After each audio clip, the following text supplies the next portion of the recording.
हरे कृष्णा। तो आज का जो विषय है, आप लोगों को पता है क्या है विषय आज का? Truthfulness, punctuality. हाँ, तो ज़्यादा तो हमें सत्य पर चर्चा करनी है, लेकिन नियमितता, जो नियमबद्धता, हाँ, इस पर भी कुछ बोलना है। तो मैं सोच रहा हूँ पहले नियमबद्धता पर बोल दूँ। समय हमारे पास कितना है? ये घड़ी है, इसके अनुसार 5 बजे तक, ठीक है। तो नियमबद्धता के ऊपर पहले मैं बोलूँगा। पंक्चुअलिटी है।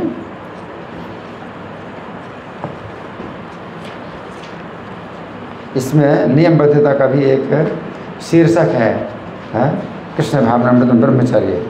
नियमबद्धता का अर्थ है प्रतिदिन एक काम को निर्धारित समय पर या क्रमबद्ध ढंग से निर्धारित समय के आसपास करना। ये जो है नियमबद्धता का मतलब, पंक्चुअलिटी। इसका मतलब क्या है? प्रतिदिन एक काम को निर्धारित समय पर या क्रमबद्ध ढंग से निर्धारित समय के आसपास करना। पहले घड़ी नहीं थी, पहले लोगों के पास घड़ी नहीं थी, है ना। तो अब ठीक उसी समय तो नहीं हो सकता। जैसे यहाँ प्रभुपाद ने नियम बनाया, हाँ, पूरे इस्कॉन में जितने मंदिर हैं सब जगह नियम बनाया, 4:30 बजे मंगल आरती का शंख बजना है। तो पहले तो ऐसा नहीं था, पहले नहीं हो सकता था ऐसा। क्यों? पहले घड़ी नहीं थी, है ना। पहले जो घड़ी थी वो एक घड़ी थी जो भगवान ने बनाई है ना। वो क्या है? सूर्य, है ना। नहीं, सूर्य के अलावा और भी है। कुक्कुट कूजन, उसको बोलते हैं कुक्कुट कूजन। अलार्म क्या बोलते हैं? कुक्कुट कूजन। हाँ, उसको कहते हैं मुर्गे की बांग। मुर्गा बांग देता है ना, साधारण भाषा में मुर्गे की बांग। मुर्गे की बांग सुन करके भगवान जो है जाग जाते थे, अपनी सैया छोड़ देते थे। मुर्गा पहली जब बांग देता है, रात्रि में पहली बांग देता है मुर्गा, तो वो जो है भगवान का अलार्म है कि आप उठ जाइए, सैया छोड़ करके उठ जाइए, है ना। तो ये जो है मतलब समय का जो है पता चलता था मुर्गे की बांग से, है ना। मुर्गा जो भगवान ने सृष्टि में बनाया है वो खाने के लिए नहीं बनाया है। आजकल लोग खाते हैं मुर्गा, है ना। तो ये चीज़ जो है मतलब, हाँ, ये खाने के लिए नहीं बनाया है। तो आजकल लोग जो है भगवान की सृष्टि का जो है बड़ा दुरुपयोग कर रहे हैं। उसको कहते हैं एब्यूजिंग। भगवान की सृष्टि है उठाने के लिए बनाया, आपको उठाने के लिए बनाया है मुर्गा ने। भगवान ने मुर्गा को बनाया उठाने के लिए। तो आजकल जो है लोगों की कितनी दुर्भावना है कि तुम हमको उठाता है, हम तो कोई उठाएंगे। मुर्गे की हत्या कर रहे हैं, है ना। और मुर्गे की जो है आवाज़ पर कोई उठना नहीं चाहेगा, है ना।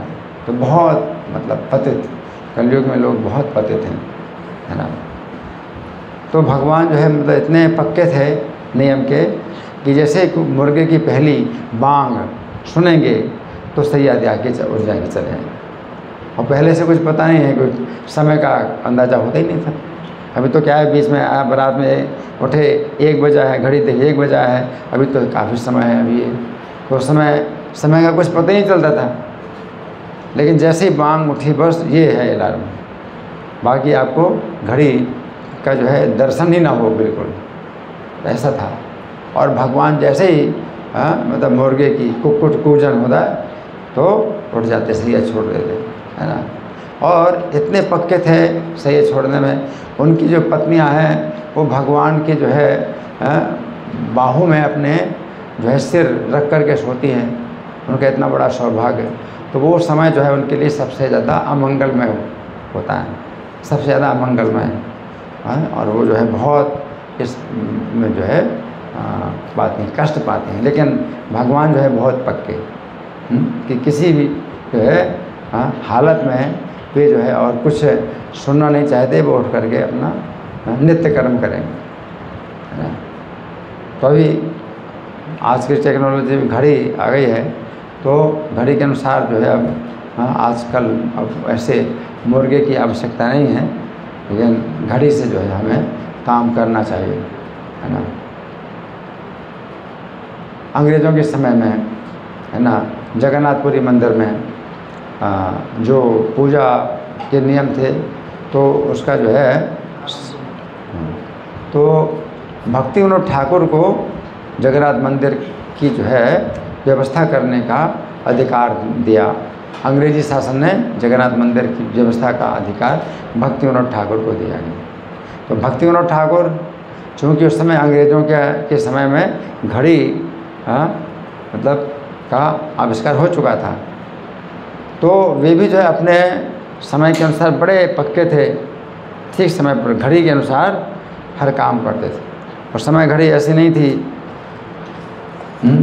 आजकल की जो रिस्ट वॉच होती है ना, हाथ में घड़ी, वो नहीं थी, है ना।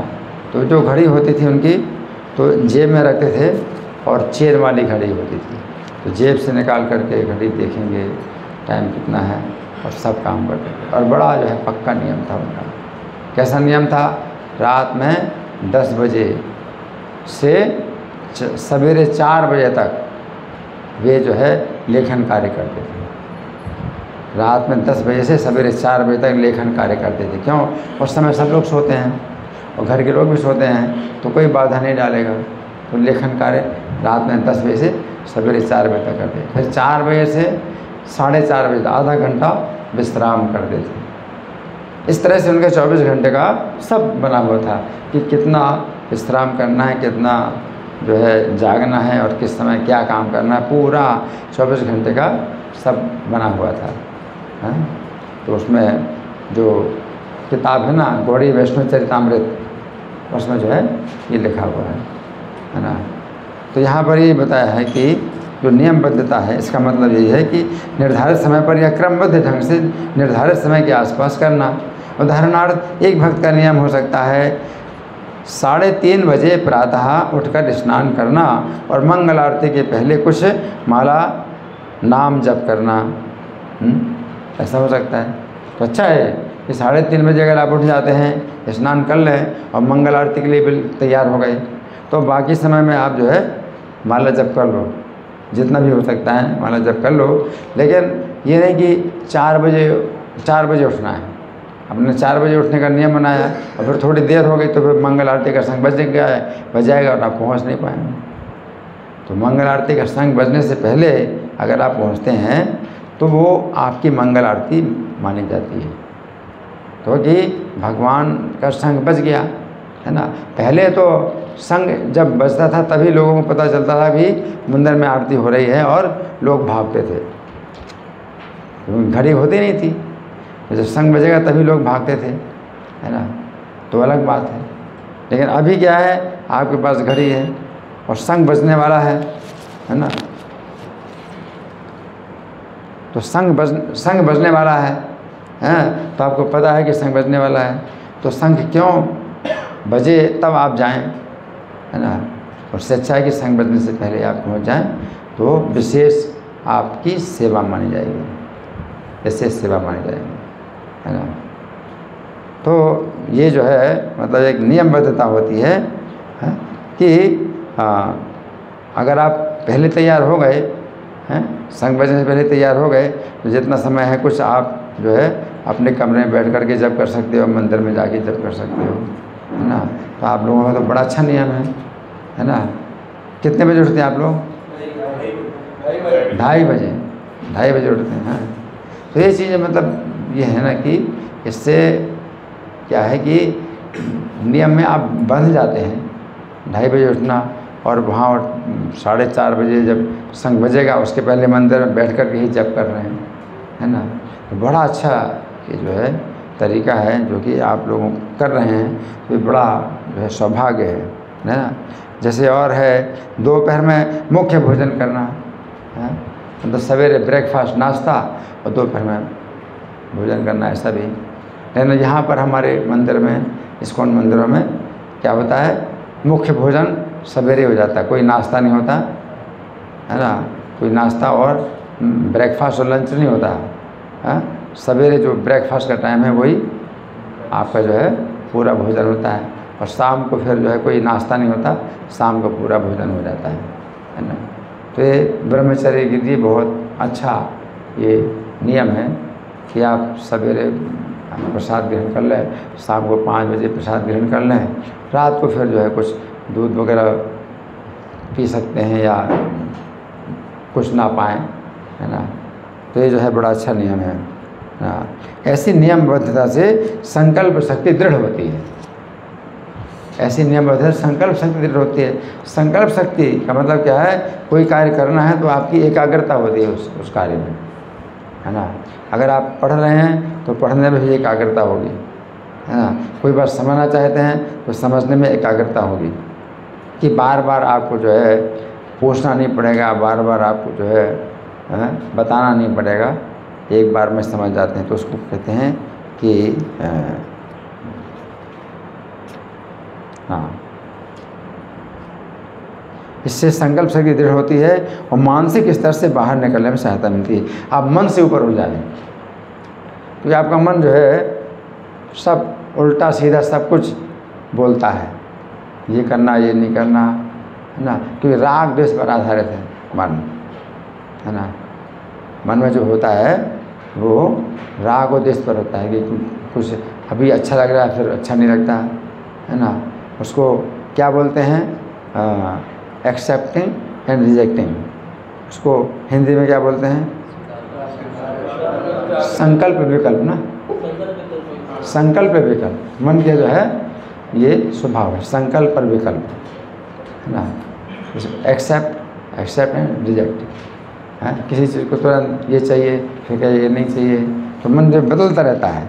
तो आप मन से ऊपर उठ जाएंगे, हैं, तो आप मन को आप देख सकते हैं कि मन जो है कितना बदल रहा है, और आप नहीं बदल रहे, मन से ऊपर उठ गए। तो ये जो है नियत समय पर जागने वाला भक्त ये नहीं सोचता कि आज बहुत ठंड है, मैं थका हूँ। तो ये सब कारण बन जाते हैं, बहुत ठंड है या मैं बहुत थका हूँ, और ठीक से सो नहीं पाए, कई बार ठीक से सो नहीं पाते हैं, है ना। तो भी जो है मतलब ये अगर नियम से बंधे हैं तो उठने का समय है तो आप उठ जाते हैं। जैसे मेरा भी नियम 2:45 बजे उठने का है ना। तो कई बार तबीयत खराब होती है तो भी उठ जाता हूँ, और कई बार ठीक से सो नहीं पाए तो उठ जाता हूँ। और फिर मंगल आरती में फिर नींद आती है, तो मंगल आरती का नियम पहले से प्रभुपाद ने क्या बनाया, खड़े होके मंगल आरती करना है, बैठ के नहीं करना। संसार दामन आप जो गाते हो तो खड़े होके गाते हो ना। क्यों खड़े होके गाते हो, एक तो क्योंकि नींद ये सोने का समय है, और आप जो है उठ गए, है ना, तो मन तो जो है आपको कहेगा सो जाओ। तो ना सोने के लिए आपने स्नान किया है, ना सोने की आपने स्नान किया है, और शरीर का जितना बदबू है वो आपने निकाल दी, स्नान के द्वारा शरीर की बदबू निकाल दी, है ना। और अब जो है आप वहाँ खड़े होकर के आप गा रहे हैं और खूब उच्च स्वर में गा रहे हैं, तो क्या होगा, नींद नहीं आएगी। तो ये क्या है, ये ना सोने के लिए जो है ये तरीका है। और नहीं तो क्या है भाई, चलो अपने अपने बिस्तर में ही जो है मंगल आरती कर लो, है ना, नहीं हो पाएगा। अगर कहा जाए भाई अपने अपने बिस्तर में बैठ के मंगल आरती कर लो, है ना, तो नहीं होगा, है ना। आपको शरीर छोड़ना है और ब्रश करना है ताकि मुंह की बदबू निकले, और स्नान करना है शरीर की बदबू निकले, है ना। फिर आपको जो वस्त्र धुले वस्त्र धारण करना है, क्योंकि वो जो पहले के वस्त्रों में पसीना है उसमें भी वो जो है बदबू है, या जर्म्स हैं पसीने के जो है कीटाणु हैं, तो उनको जो है धुले वस्त्र धारण करना है, तो कोई जो है कीटाणु ना हो, है ना, बदबू ना हो। और आप जो है मंदिर में जाते हैं और एक साथ जो है फिर ऊँचे स्वर में गाते हैं, खड़े होके, और गाना मतलब सोए नहीं। तो इस तरह से जो है ये जो प्रभुपाद ने नियम बनाया है, तो इसमें हमारे लिए बड़ी रक्षा होती है ना। तो ये बातें हैं, है ना, नियमबद्धता के संबंध में मुझे यही बताना था। अब होता क्या है, मैं अपनी बात बताता हूँ, कि कई बार मुझे नींद आती है, उस समय नींद आती है, मैं कुर्सी में बैठा हूँ और शिक्षाष्टकम का पाठ कर रहा हूँ। तो अभी इस बार जो रामनवमी आई, रामनवमी के दिन से मैं खड़े होकर शिक्षाष्टकम पाठ करने लगा हूँ। शिक्षाष्टकम पाठ करता हूँ तो कई बार मतलब नींद की बाधा में मैं जो है नहीं बोल पाता हूँ, या कुछ हो जाता है, कुछ हो जाता है, आगे पीछे हो जाता है। 10 नाम अपराध बोलने में भी कुछ आगे पीछे हो जाता है, मैं नहीं बोल पाता हूँ, ये नींद की बड़ी बाधा होती है। तो खड़े होके जो है मैं 10 नाम अपराध भी बोलता हूँ, है ना। तो ये मतलब हमारे लिए बिल्कुल भी पसंद नहीं है कि नींद की बाधा हो जिस समय हम नाम अपराध बोल रहे हैं। 10 नाम अपराध ये बड़ी जो है बहुत इससे बचने की आवश्यकता है, नाम अपराधों से। तो हम जो है नाम अपराध बोल रहे हैं तो बड़ी एकाग्रता के साथ बोलें और जागरूकता के साथ बोलें, ताकि हमारे दिमाग में और जो है चेतना में ये बात आए कि हम नाम का जप कर रहे हैं, उतना परिश्रम फिर सब बेकार जा रहा है। अगर अपराध हो रहा है तो नाम का जो जप है वो परिश्रम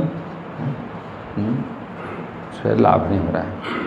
तो इस तरह से ये नियमबद्धता के लिए हमने कुछ चर्चा की हैं। अब हम चर्चा करेंगे सत्य के संबंध में ना। तो सत्य का जो है बताया गया है कि सत्य 3 धरातल पर होता है। क्या? सत्य 3 धरातल पर, सत्य के 3 धरातल है। जो सर्वोच्च धरातल है सत्य का वो क्या है कि श्री कृष्ण और उनका संदेश सत्य है। भगवान का जो है नाम सत्य है, कहते हैं राम नाम सत्य है बोलते हैं, है ना। तो भगवान सत्य है, श्री कृष्ण सत्य हैं और उनका संदेश जो है वो सत्य है। और वो जो है गुरु परंपरा के द्वारा जिस प्रकार से आया है सुरक्षित रूप से, तो उसको आप सुरक्षित रखो, उसको नहीं बदलना। ये आपका सत्य का सबसे पहला धरातल है, ऊंचा धरातल, है ना। फिर दूसरा धरातल सत्य का वो क्या है? सत्य का दूसरा धरातल है कि आप दीक्षा के समय आप जो नियम लेते हैं उनका आपको पालन करना है। क्या नियम लेते हैं दीक्षा के समय? 16 माला जप करना, 4 नियम का पालन करना ना। तो ये जो है मतलब सबसे ज़्यादा ज़रूरी है। तो ये जो है सत्य का दूसरा धरातल है ना। फिर सत्य का तीसरा धरातल क्या है? व्यवहार में सत्य बोलना। आप अपने व्यवहार में आप सत्य बोलिए, है ना। तो सत्य का तीसरा धरातल है। और व्यवहार में आप जब सत्य बोलते हैं तो ये विधि भी है कि आप व्यवहार में आप सत्य बोलते हैं, तो इससे फिर आप जो है सत्य के दूसरे धरातल पर आ पाएंगे। कौन सा धरातल? कि आप दूसरा धरातल क्या? दीक्षा के, हाँ, दीक्षा के लिए योग्य होते हैं आप, है ना। नियम का पालन करने के योग्य होते हैं, है ना। और इससे जो है दूसरे धरातल से फिर आप सत्य के सर्वोच्च धरातल पर आते हैं। वो क्या है?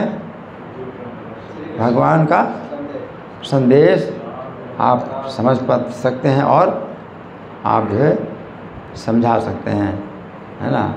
तो सत्य का सर्वोच्च धरातल क्या है? श्री कृष्ण और उनकी प्राप्ति, है ना।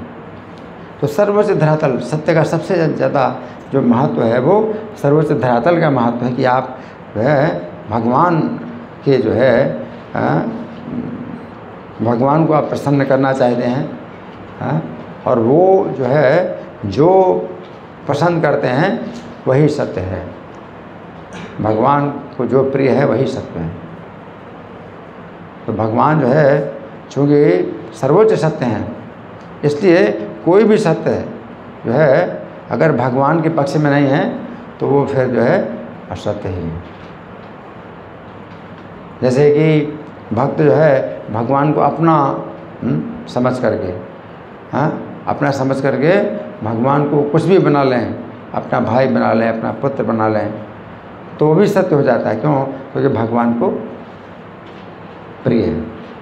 कोई भी बात जो है अगर भगवान को प्रिय है, वैसे तो कहीं भी सत्य तो नहीं है।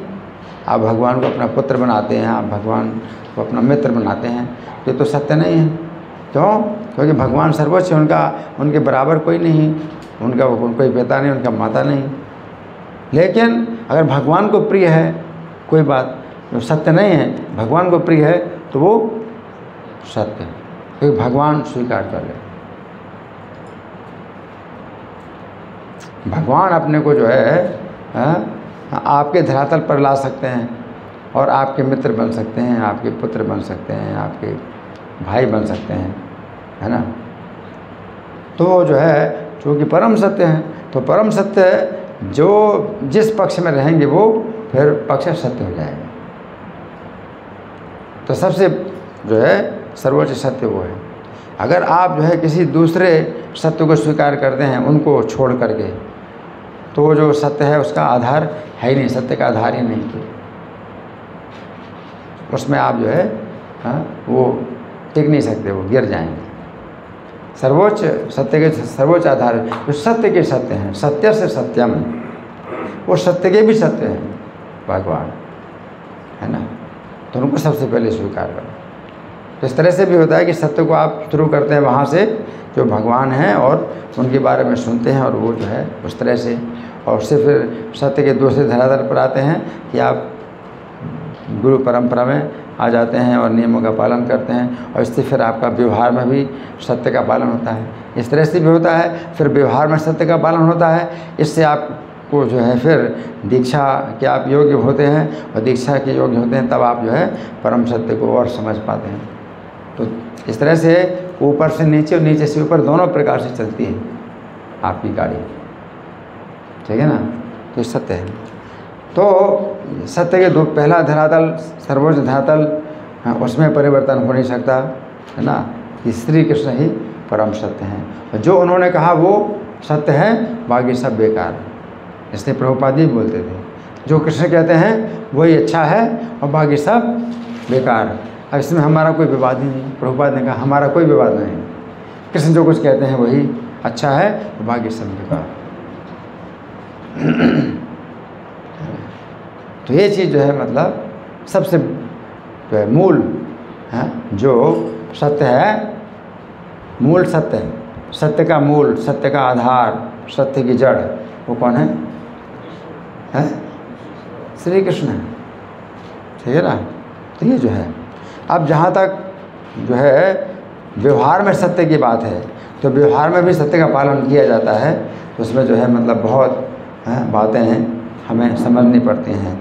यह भगवान श्री राम का व्यवहार है ना। तो व्यवहार में उनका इतना सत्य है कि पिता के सत्य की रक्षा के लिए वो वन में गए, है ना। तो दशरथ जी जो है उस सत्य का पालन करने के लिए उनके पास शक्ति नहीं है कि कैकेयी जो है उनको कह रही है कि आपने मुझे सत्य वचन दिया है कि मुझे 3 वर देंगे, तो मेरा पहला वर यही मांगती हूँ कि भरत को राज्याभिषेक हो, दूसरा राम को 14 वर्ष का वनवास हो। तो दशरथ जी जो है इस संबंध में बिल्कुल उनकी शक्ति चली गई, है ना, उनकी शक्ति चली गई। श्री राम जो है दशरथ जी के सत्य की रक्षा के लिए वन में चले जाते हैं, है ना। श्री राम जो है व्यवहार में भी जो है सत्य की रक्षा करते हैं, है ना। अब जब वन में जाएंगे तो वैसे तो कभी श्री राम जो है नंगे पैर चलते नहीं थे, कभी नहीं चलते नंगे पैर, राजा के पुत्र हैं, राजकुमार हैं। लेकिन वन में अगर जाएंगे तो वन के ही जो है तरह वेशभूषा भी धारण करेंगे, भोजन भी वन की तरह करेंगे। फिर वो चीज़ नहीं होगा कि भाई जहाँ जाएंगे तो जो है उनके साथ में जो है प्रजा भी चलेगी और जो है खजाना भी चलेगा और सेना भी चलेगी। दशरथ जी ने ये भी कहा कि श्री राम वन में जाएं, ठीक है, लेकिन पूरी प्रजा भी जाएगी उनके साथ में और खजाना भी जाएगा और सेना भी जाएगी। तो श्री राम ने कहा नहीं, ऐसा नहीं। कि वन में जाने का मतलब क्या है, मेरे साथ में न प्रजा जाएगी ना खजाना जाएगा, ना सेना जाएगी। वन में जाने का मतलब यही है कि कोई सूचना भी ना मिले आपको, हाँ, कि मैं कहाँ हूँ कहाँ नहीं हूँ। 14 साल के वनवास काल में कोई भी मोबाइल वगैरह कुछ भी यूज़ नहीं करेंगे, है ना। यहाँ तक कि खड़ाओं तक यूज़ नहीं करेंगे श्री राम, क्योंकि वन में जो निवास होता है वो कैसे होता है निवास? नंगे पैर। तो नंगे पैर गए, है ना, श्री राम नंगे पैर गए वन में। वन में कांटे लगते सबको, लेकिन वनवासी लोग जो है जैसे होते हैं नंगे पैर रहते हैं, है ना, और बलकल वस्त्र धारण करते हैं। तो 14 साल के लिए बलकल वस्त्र उन्होंने ले लिए थे पहले से ही, अयोध्या में ही जो है रख लिए थे बलकल वस्त्र 14 साल के लिए।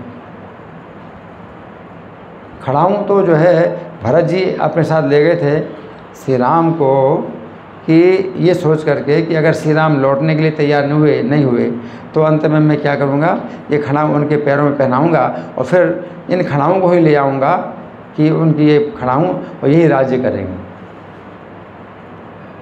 भरत जी ने ये सोच रहे थे कि श्री राम को खड़ाऊँ देंगे, कि श्री राम खड़ाऊँ स्वीकार भी नहीं करेंगे, कि वनवास का ये तरीका ही नहीं कि खड़ाऊँ पहने, चप्पल पहने।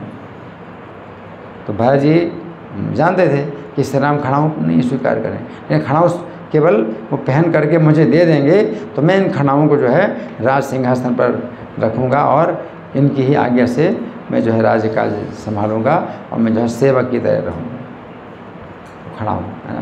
तो ये सत्य, इतना सत्य है श्री राम कि वे जो है वन में नहीं जाएंगे, पर्वत में रहेंगे या जंगल में रहेंगे, लेकिन जहाँ लोगों के घर मकान बने हुए हैं, बस्ती है, वहाँ पर नहीं जाएंगे।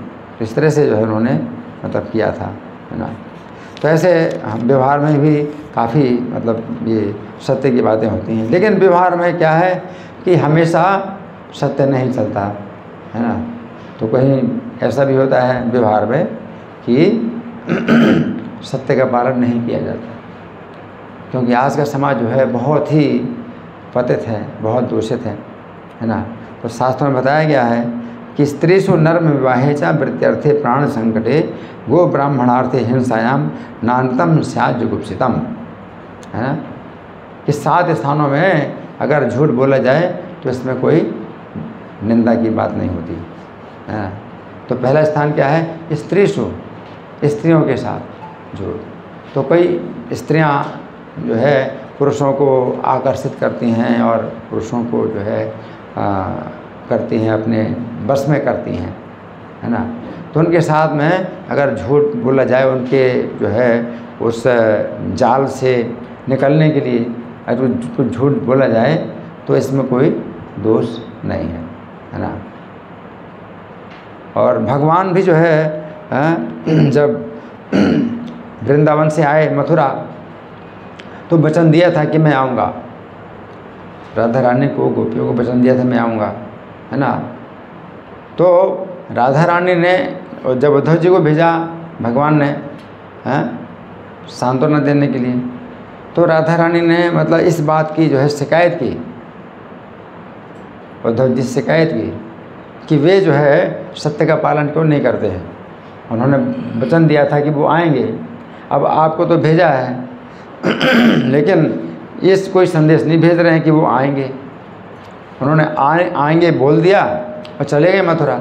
अब जो है कोई भी संदेश ऐसा नहीं आ रहा है कि वो आए हमारे पास, तो इस सत्य का पालन तो नहीं हो रहा है, तो उनकी सत्य की रक्षा कैसे होगी।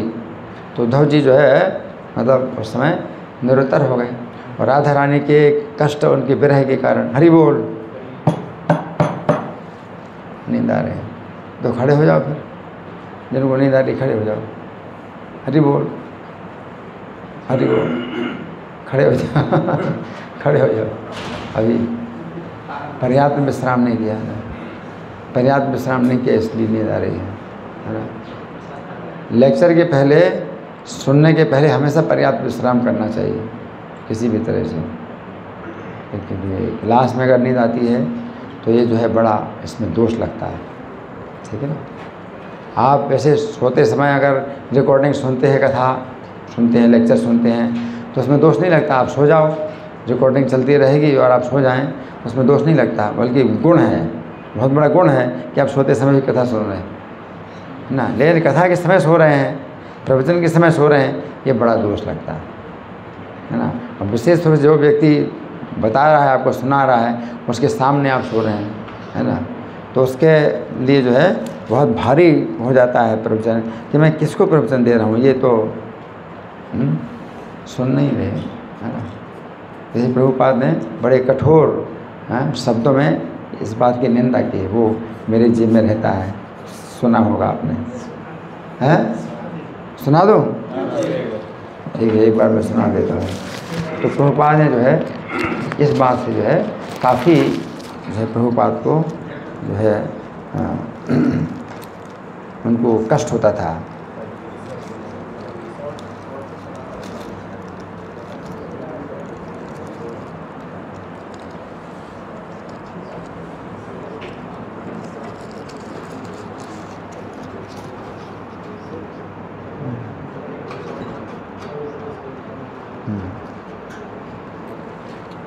ये शब्द प्रभुपाद के कि अगर कोई व्यक्ति सोता है तो मुझे बहुत ज़्यादा कष्ट होता है। मैंने आपसे कहा कि आप चले जाओ, सो जाओ। मैं आपको साफ बोल रहा हूँ कि इससे मैं बहुत परेशान हो जाता हूँ कि मैं बोलता हूँ और कोई व्यक्ति सोता है। ज़्यादा अच्छा है कि ना सो, ना बैठो, 24 घंटे सो, परंतु ये दिखावा मत करो कि मैं यहाँ बैठा हूँ और फिर सो रहे हैं। ये बहुत ज़्यादा मुझको परेशान करता है। ज़्यादा अच्छा है सीधे जाओ, सो जाओ। ऐसा क्यों होता है, क्या कारण है? आपकी पूरी नींद नहीं हुई, हैं? आपने पर्याप्त नींद नहीं सोए, और तो इसको और बढ़ा दो। यदि आप पर्याप्त नींद नहीं सोए तो और बढ़ा दो, इसको 8 घंटे कर दो, परंतु पर्याप्त निद्रा में सो जाओ। और अगर 6-7 घंटे की नींद सब पर्याप्त नहीं है तो 13 घंटे 14 घंटे सो, परंतु इस प्रकार से मत करो। प्रभुपाद ने बड़ा कठोरता से बोला। गोरखपुर में प्रभुपाद प्रवचन दे रहे थे 12 फरवरी 1971 को।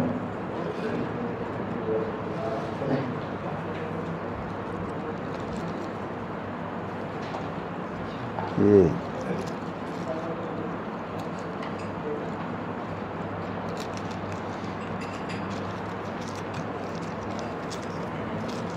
तो मेरी जेब में हमेशा ये प्रभुपाद के शब्द रहते हैं, और मेरी बड़ी चिंता रहती है कि क्लास में मुझे बैठना है और कहीं नींद ना आए, मुझे बहुत चिंता होती है। फिर भी नींद आती है, वो अलग बात है, लेकिन अपने लिए जो है पूरी कोशिश करना चाहिए कि ये जो है हमारे लिए बड़ा अनिष्ट होता है, ठीक है ना। अगर आप सोते हैं तो इससे जो है कोई कहे भाई फ़ायदा तो फिर भी है, आप सोने फिर भी फ़ायदा तो है, तो फ़ायदा है। अगर आप क्लास में सोते हैं तो फ़ायदा तो है, लेकिन नुकसान ज़्यादा है। क्यों? अपराध होता है। प्रभुपाद कहते हैं ज़्यादा अच्छा है कि सो जाओ, मतलब चले जाओ यहाँ से, सो जाओ, यहाँ मत, इस मत करो। क्यों? आप कहेंगे कि नहीं प्रभुपाद ऐसा क्यों कह रहे हैं, अगर कोई व्यक्ति सो रहा है तो भी तो कुछ फ़ायदा होगा, वैसे जाकर सो जाए तो उससे अच्छा है कि यहाँ आकर के सो जाए। लेकिन नहीं, क्यों? क्या उत्तर है इसका? अपराध होता है, इस तरह अपराध होता है, वक्ता का अपराध होता है, ठीक है ना। क्योंकि वक्ता को जो है चाहिए श्रोता का उत्साह है, उसकी सुनने की इच्छा है, उसके आदर की भावना कि मैं सुना रहा हूँ तो आप जो है सुन रहे हैं और आप जो है इसका जो है लाभ उठा रहे हैं, है ना। लेकिन अगर ऐसे आंखें बंद करके भी कोई बैठता है, कहेंगे मैं आंखें बंद किए हुए सो नहीं रहा, गलत है, ऐसा भी गलत है ना। क्योंकि आंखें आप खोल करके आप सुनते हैं तो उससे ही पता चलता है कि आप जो है मतलब अपनी एकाग्रता है आपकी इसमें, है ना। तन्निष्ठ हृदय क्षणा, प्रहलाद महाराज जब अपने सहपाठियों को बुलाते हैं कुछ संदेश देने के लिए, तो उन सहपाठी जो उनके थे बालक, तो प्रहलाद को जो है उन्होंने अपने हृदय और नेत्र सौंप दिए। जब वो बैठे उनके सामने तो अपना हृदय और नेत्र दोनों सौंप दिए प्रहलाद जी को। तन्यस्त हृदय में। तो फिर आंखें कैसे बंद करें? आंखें बंद करने की का कोई तरीका नहीं है कि आंखें बंद कर रहे हैं, ठीक है ना। तो ये चीज़ है। तो मैं क्या बता रहा था?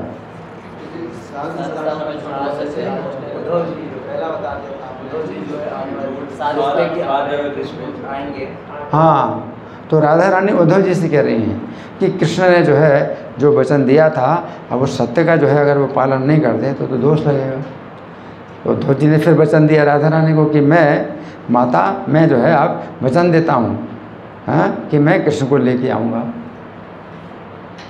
अब जब ये सब बातें हो गई, उद्धव जी आए मथुरा और कृष्ण से कहते हैं, तो गर्ग संहिता में तो ऐसा ही लिखा है कि कृष्ण ने उद्धव जी के वचन को सत्य करने के लिए और अपना भी पहले वचन दिया था कि मैं आऊँगा, तो वो आए।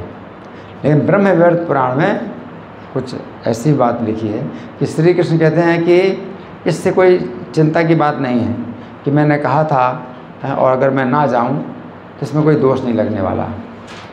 और उद्धव जी तुमने भी जो है जो कहा कि तुम मुझे लेके आओगे वहाँ वृंदावन में और मैं अगर ना जाऊं तो तुम्हें भी कोई दोष नहीं लगने वाला। तो इसका ये उत्तर है कि मतलब हाँ, भगवान ने जब वचन दे दिया तो उस वचन के बल पर वो जीवित थीं, ये गोपियाँ जीवित थीं, राधा रानी जीवित थीं, शरीर छोड़ देती। तो भगवान ने कहा कि मैं आऊँगा, इसके बल पर जो है वो जीवित रहें, है ना।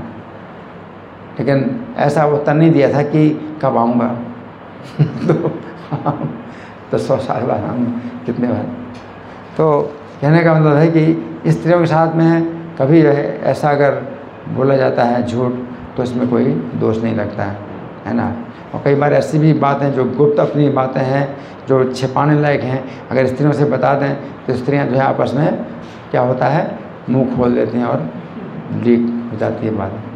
तो कई बातें स्त्रियों को इसलिए नहीं बताई जाती हैं, है ना, कि स्त्री जो है किसी बात को छिपा नहीं पाती। जब मिलेगी दूसरी स्थिति से तो बोल ही देगी, खोल देगी। इसलिए कहा गया है स्त्री झूठ। नर्म के तो हंसी मजाक में भी झूठ बोला जा सकता है ना। तो हंसी मजाक में भी झूठ बोला जा सकता है ना। तो कई बार जो है भक्त लोग जो है एक दूसरे के साथ मजाक करते हैं, है ना, तो कुछ भी बोल देते हैं, है ना। तो इसमें क्या है कि वो झूठ बोलते हैं लेकिन वो मजाक में झूठ बोलते हैं और वो मजाक जो है इस तरह का होता है कि जो कि उसका सम्मान बढ़ाने के लिए होता है। तो किसी भक्त का सम्मान बढ़ाने के लिए आप कुछ बोल देते हैं, वो झूठ बोल देते हैं और वो जो है उसका अपमान नहीं हो रहा है ना। तो ऐसे वो माना जाता है कि भई आपने सही नहीं बोला, लेकिन तो भी जो है हंसने के लिए कई बार ऐसी बातें बोल दी जाती हैं। हरि बोल। खड़े हो जाओ। आंखें बंद हो रही ना, आंखें बंद हो रही हैं। तो मैं क्या बता रहा था?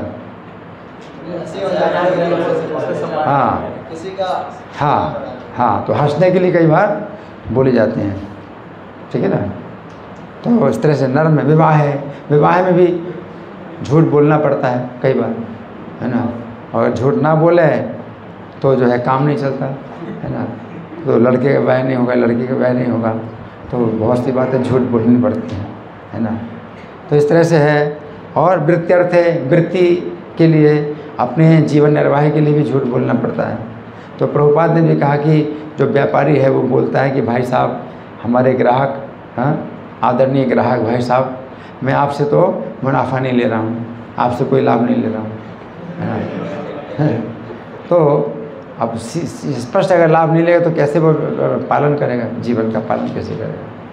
तो इस तरह से जो है झूठ वृत्त्यर्थी मतलब जीवन निर्वाह के लिए झूठ बोलते हैं। फिर प्राण संकट में हो तो झूठ बोला जाता है ना।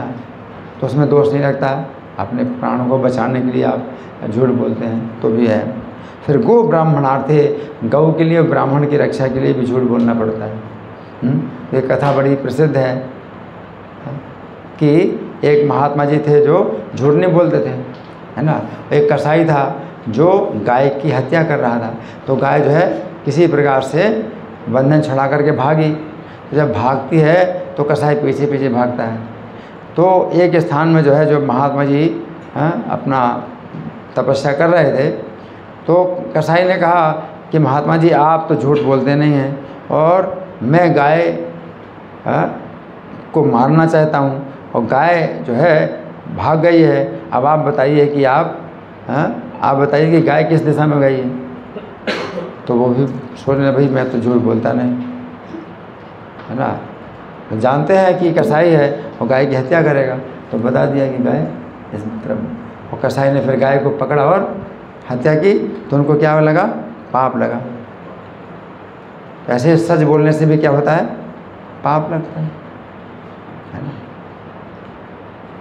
तो ऐसे में मतलब ये भी कई बार ऐसा है कि आप झूठ भी नहीं बोल सकते। अगर मान लो इधर गए, आपने इधर बता दिया और वो जो उधर नहीं गई है और पता चल गया उधर नहीं गई है, तो आपके ऊपर फिर दोष मतलब वो सीधे आपके ऊपर जो है हावी हो जाएगा कि आपने झूठ क्यों बोला। तो कई बार फिर क्या होता है कि आप मौन साधे रहो, आप बोले नहीं या तो बोलना ही नहीं, है ना। तो कुछ मतलब कुछ ना कुछ उपाय करना पड़ेगा, लेकिन आपको सत्य नहीं बोलना है ना। तो गो ब्राह्मणार्थ हिंसायाम, तो गौ की हिंसा ब्राह्मणों की हिंसा में अगर झूठ बोला जाता है नान्यतम स्यात् जुगुप्सितम, तो इसमें जो है दोष नहीं लगता है ना। अब एक घटना है, अर्जुन ने प्रतिज्ञा की थी, अपने मन में एक बार प्रतिज्ञा कर लिया अर्जुन ने, वो किसी को नहीं बताया, मन में ऐसा विचार आया। क्या विचार आया? गांडीव से वो अपना बहुत प्रेम करते थे, गांडीव धनुष अर्जुन का, है ना, इससे बहुत प्रेम करते थे। तो उन्होंने अपने मन में एक बार सोच लिया कि जो कोई मुझे कहेगा कि मैं अपना गांडीव धनुष किसी को दे दूं या फेंक दूं, तो उसका मैं सिर काट लूँगा। अपने मन में सोचा, किसी को नहीं बताया, मन में सोचा ऐसा। और एक घटना ऐसी हुई कि महाभारत के युद्ध जब चल रहा था, तो कर्ण के जो है बाणों से पांडव सेना बहुत व्यथित हो रही थी और भीमसेन कर्ण को मार सकते थे, लेकिन भीमसेन कर्ण को नहीं मार रहे हैं क्योंकि अर्जुन की प्रतिज्ञा है कि कर्ण को मारेंगे। तो इसलिए भीमसेन मार नहीं रहे, तो इसलिए कर्ण जो है भीमसेन को भी अपने बाणों से बहुत कष्ट पहुंचा रहा था। और अर्जुन को जब पता चला कि दूसरे महाराज को कर्ण ने बहुत बाण मारे हैं और वो घायल होकर के शिविर में चले गए हैं, तो अर्जुन के पास अब जो है दुविधा हुई कि मैं कर्ण से युद्ध करूं या अपने बड़े भाई युधिष्ठिर को देखने जाऊं। तो श्री कृष्ण बोले कि पहले आप युधिष्ठिर महाराज के पास चलो और युधिष्ठिर महाराज को देखना जरूरी है। तो इस संबंध में तो कृष्ण जैसा का आदेश दें, बस वही है। नहीं तो बहुत मतलब कर्ण का तो बड़ा आतंक चल रहा है युद्ध में।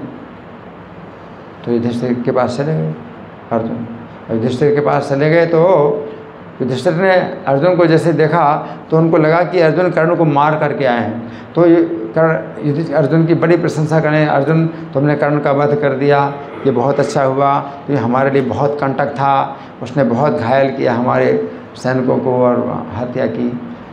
तो जब अर्जुन ने कहा कि नहीं अभी तो मैं कर्ण के पास गया ही नहीं युद्ध करने के लिए, मैं जैसे सुना कि आप जो है युद्ध में बहुत घायल हो गए हैं तो मैं आपको देखने आ गया हूँ। तो युधिष्ठिर महाराज बड़े निराश हो गए और तुमने कर्ण का वध नहीं किया तो धिक्कार है, तुम्हें धिक्कार है, तुम्हारे गांडीव को धिक्कार है, फिर तो तुम अपना गांडीव धनुष किसी को दे दो, तुम जो है गांडीव धनुष मत अपने पास रखो। अब युधिष्ठिर महाराज ऐसा बोल दिया। तो इसमें अर्जुन को बुरा नहीं लगा, अर्जुन को बुरा नहीं लगा क्योंकि अर्जुन समझ रहे थे कि युधिष्ठिर महाराज जो है जो बहुत आवश्यक कार्य उसके लिए चिंता कर रहे हैं, तो अर्जुन को बुरा नहीं लगा। लेकिन अर्जुन ने जो है तलवार निकाल ली युधिष्ठिर महाराज का सिर काटने के लिए। आप कृष्ण कहे क्या कर रहे हो, तुमने बड़े भाई का सिर काट रहे हो, कारण क्या है? अर्जुन बोले प्रभु मैंने प्रतिज्ञा की थी, अपने मन में ही प्रतिज्ञा कर ली थी कि कोई व्यक्ति अगर मुझे ऐसा कहेगा कि मैं अपना गांडीव धनुष किसी को दे दूं या फेंक दूं तो मैं उसका सिर काट लूँगा। तो भगवान बोले कि इस सत्य की रक्षा के लिए तुमने अपने मन में प्रतिज्ञा, इसकी रक्षा के लिए तुम कितना बड़ा पाप करने जा रहे हो, तुमको पता नहीं। तुम्हारे भाई युधिष्ठिर जो है कितने बड़े धर्मात्मा हैं और बड़े हैं और सम्मानित हैं, है ना। ब्राह्मण की हत्या से भी बढ़ कर के ये अपने बड़े भाई युधिष्ठिर महाराज की हत्या है। तो अर्जुन कहते हैं कि प्रभु आपने तो ये ठीक कहा कि मैं जो है मतलब बहुत बड़ा पाप करूँगा इस सत्य, लेकिन अब आप ये बताइए मुझे कि मेरे सत्य की भी रक्षा हो जाए, मेरे सत्य की भी रक्षा हो और मुझे अपने बड़े भाई की हत्या का पाप भी ना लगे, तो युधिष्ठिर महाराज की हत्या भी ना हो और मैं उनकी हत्या भी कर दूं, तो आप कुछ उपाय बताइए। अब क्या उपाय हो सकता है? कि आप अपने बड़े भाई को जो है आप कठोर शब्द बोलिए, तू करके शब्द बोलिए, उनका अपमान कर दो, तो वो जो है हत्या हो जाएगी। बाद में उनको क्षमा मांग लेना, पहले से बता दिया, बाद में तुमसे क्षमा मांग लेना और बता भी देना कि मेरे अपनी प्रतिज्ञा को सत्य करने के लिए मैंने ऐसा किया था, लेकिन मेरा और कोई इरादा नहीं था। तो अर्जुन जो है मतलब बहुत कठोर वचन बोले युधिष्ठिर को कि तू तो कुछ भी नहीं कर सकता, तू क्या करता है, भीमसेन तो युद्ध करते हैं, लेकिन तू तेरे पास तो जरा भी पुरुषार्थ नहीं है, ये वो बहुत बोले। तो फिर जो है युधिष्ठिर महाराज को पहली बार ऐसा अर्जुन ने मतलब बोला, क्या बोल दिया, वो तो सोचे मतलब अब तो बेकार है, मेरा जीना ही बेकार है। और वो जो है अब वन की ओर जाने लगे और बोले अब तो मैं वन में चला जाऊंगा, मैं जब वन में तपस्या करूंगा, मुझे ज़रूरत ही नहीं, राज्य की ज़रूरत नहीं है, ना जो है कुछ किसी प्रकार सुख भोग की ज़रूरत है, मैं वन में जा रहा हूँ। अब कृष्ण बोले अर्जुन से, जाओ आप क्षमा मांगो। तो अर्जुन ने जो है उनके चरणों में गिरे और फिर पूरी बात बताई कि मैंने आपको जो है जो बोला, इसलिए नहीं बोला कि मैं बोलना चाहता था, मैंने अपनी प्रतिज्ञा की थी जो ऐसा कहेगा तो मैं उसका सिर काट लूँगा, इसलिए प्रतिज्ञा की रक्षा के लिए मैंने आपको ऐसा बोला, लेकिन आप जो है मुझे क्षमा कर दीजिए और जो है आप वापस आए। तो युधिष्ठिर महाराज को जो है सब कुछ पता चल गया, तो वो शांत हो गए। अब अर्जुन ने तलवार निकाली अपना सिर काटने के लिए। कृष्ण कहते आप क्या कर रहे हो, अपनी हत्या कर रहे हो, इसमें कितना बड़ा दोष नहीं। तो अर्जुन कहते हैं कि मैंने अपने बड़े भाई को इतना गलत बोला है, अब मैं जीवित नहीं रहना चाहता, है मैं अपनी हत्या करना चाहता हूँ। भगवान बोले अगर तुम अपनी हत्या करना चाहते हो तो अपनी प्रशंसा करो, आपने मुझसे अपनी प्रशंसा करो। तो ये तो खैर दूसरा विषय है, लेकिन यहाँ पर कहने का मतलब ये सत्य का जो है ऐसा नहीं है कि भाई आप सत्य के जो है इस चक्कर में आप जो है जो बहुत बड़ा अधर्म हो रहा है, किसी सत्य का पालन करने में बहुत बड़ा अधर्म हो रहा है ना। तो उससे अच्छा है कि उस सत्य का पालन ना करने से कुछ दोष लगेगा, ठीक है, लेकिन इतना बड़ा दोष तो नहीं लगेगा जो सत्य का पालन करने से लगता है ना। तो भगवान ने ही कहा कि तुम्हारी प्रतिज्ञा की रक्षा नहीं होगी तो तुम्हें दोष लगेगा, तो कितना दोष लगेगा, थोड़ा ही दोष लगेगा। लेकिन तुम अपनी प्रतिज्ञा की रक्षा करोगे, सत्य अपनी प्रतिज्ञा को सत्य करोगे, तुम्हें कितना दोष लगेगा, कितना बड़ा तुम्हारा जो है ये पाप बन रहा है ना। तो इस तरह से जो है कई बार ऐसा होता है ना। सत्य और दया, तो कभी कभी जो है सत्य और दया है ना, तो दोनों धर्म के चरण हैं, है ना। तो कभी कभी आपस में विरोध हो जाता है सत्य और दया में, है ना। कहा जाता है सत्यम ब्रूयात प्रियम ब्रूयात, न ब्रूयात सत्यम अप्रियम, प्रियम तन्ना नृतम ब्रूयात, ऐसे धर्मा सनातना। कि सत्य बोलो और प्रिय बोलो।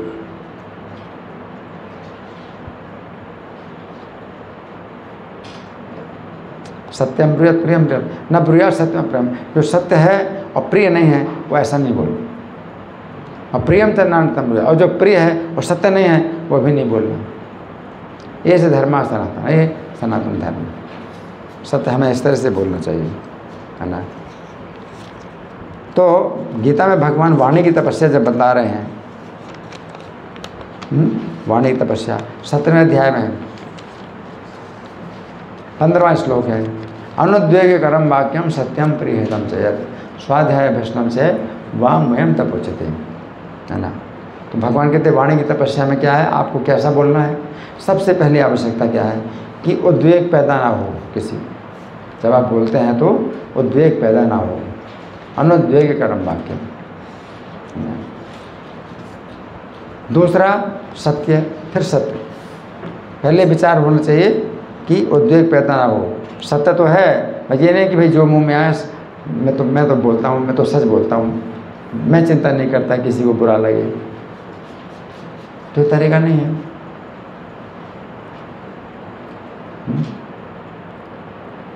कोई शत्रु है, उसको हम अगर कुछ बोलते हैं अप्रिय है तो अलग बात है, उस शत्रु के साथ शत्रुता करना भी आवश्यक होता है।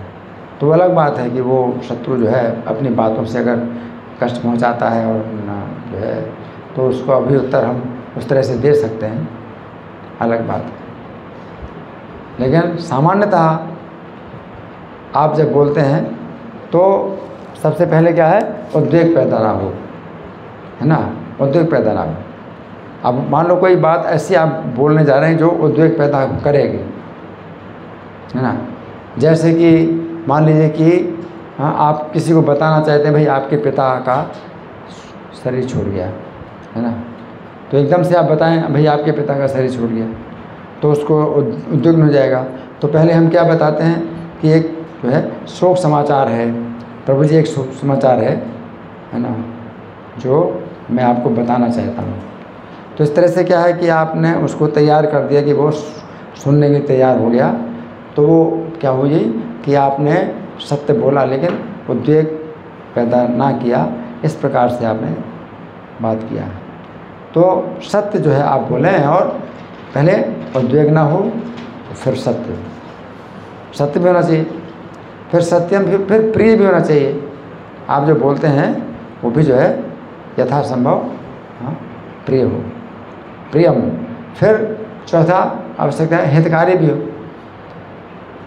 वो जो है इसमें हित होता है ना। तो ये जो है चार आवश्यकताएं, आप जो बोलते हैं चार आवश्यकताएं होनी चाहिए।